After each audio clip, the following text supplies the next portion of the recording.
Il y a un livre qui a incarné tous les codes du développement personnel et du dépassement de soi 2000 ans avant son arrivée sur les médias. Ce n'est pas les 48 lois du pouvoir de Robert Greene, ce n'est pas non plus Pouvoir illimité d'Anthony Robbins ou encore Réfléchissez et devenez riche de Napoleon Hills, mais la Bible.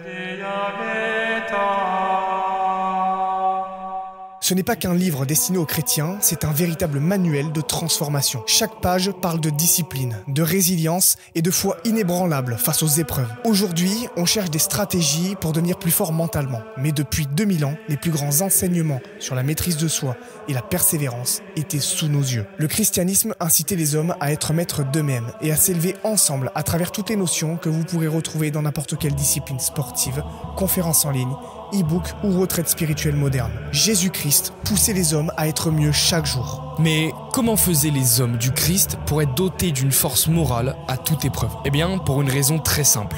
Dieu, leur guide ultime, étant la perfection et la perfection étant inatteignable pour l'homme, le voyage de progression est donc infini. Contrairement aux idéologies modernes qui prônent le confort, la tentation et la non-compétition, la Bible place l'homme face à une vérité brutale. L'excellence est un chemin sans fin.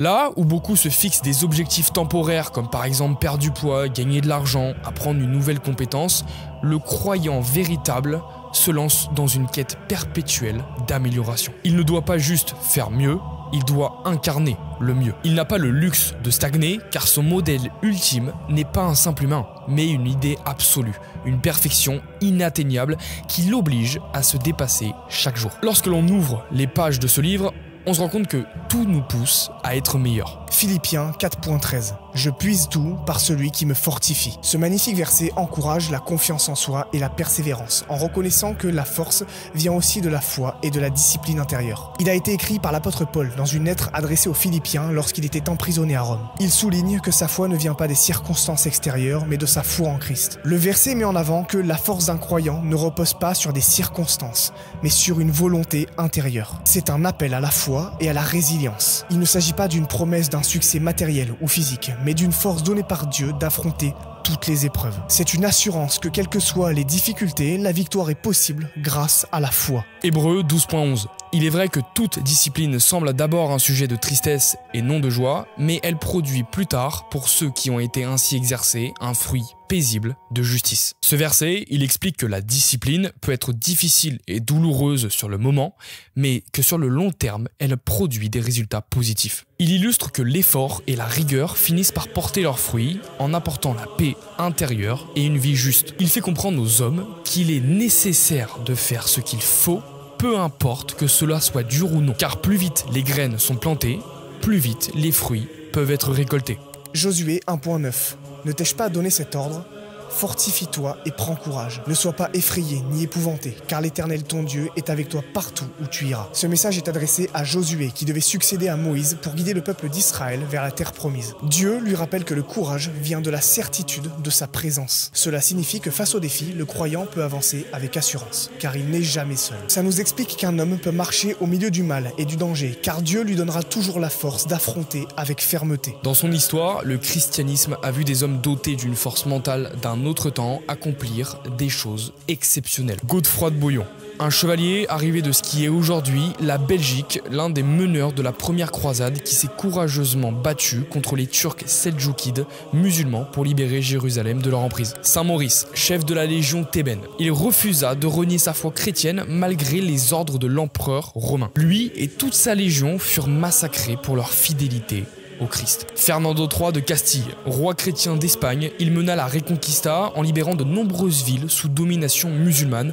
dont Séville et Cordoue. Il est connu pour avoir été un souverain pieux et unificateur. Et Jésus-Christ lui-même. Dieu s'étant fait homme pour gagner leur confiance et leur montrer le chemin jusqu'à se sacrifier pour les libérer du péché. Mais aujourd'hui, où est Dieu dans l'esprit des hommes modernes? Il y a une raison pour laquelle le modernisme incarne la médiocrité et la décadence à travers la tentation, le laisser-aller et le manque de courage. C'est en grande partie parce que les hommes ont éloigné Dieu du peuple. Des millions de personnes sans repères ni murailles, esclaves de leurs pulsions et à la merci de la dégénérescence, incapables de dire non à l'instantané. Ils consomment sans réfléchir, introduisent des concepts dystopiques et cèdent à leurs émotions et à leurs failles sans aucune retenue. Tout simplement parce qu'ils n'ont plus ce guide que représentait la Trinité chrétienne. Jésus-Christ était autrefois le guide des hommes, comme un mentor montrant le chemin à ses disciples. Aujourd'hui, les hommes sont leurs propres guides, comme des enfants orphelins obligés de survivre seuls. Ce n'est pas un hasard si la société actuelle sombre dans le chaos. Regardez autour de vous, l'ultra-individualisme a remplacé le collectif,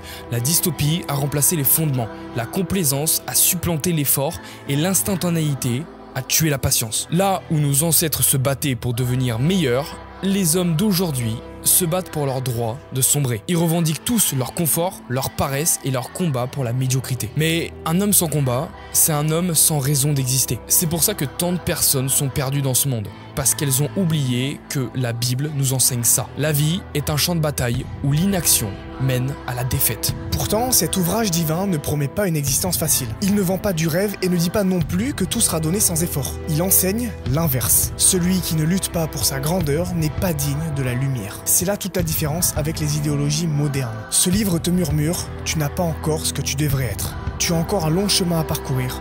Alors lève-toi et avance. Nos ancêtres avançaient difficilement sur les terrains hostiles de la complexité humaine. Et puis ils tombaient.